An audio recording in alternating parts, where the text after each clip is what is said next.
একটা মসজিদের ইমামের বেতন 10,000 টাকা, 2,000 টাকা বাড়াইতে বললে, 500 টাকা বাড়াইতে বললে আপনার চোখ রাঙ্গানি, হুজুর টাকা সিন্দালাইছেন, আমরা গরিব এলাকা, এই সেই 900 কথা।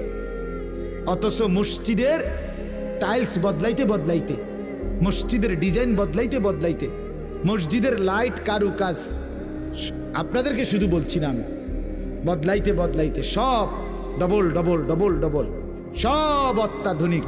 কিন্তু বেচারা ইমামের জিন্দিগি, তার জীবনযাত্রা, তার বিবি বাচ্চা পরিবারের সহ তার সংসারটা একেবারে জীর্ণশীর্ণ।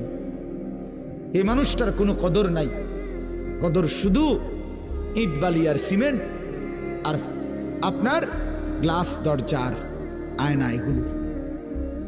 এটা ইনসাফ না, এটা ইনসাফ না, এটা ইনসাফ না।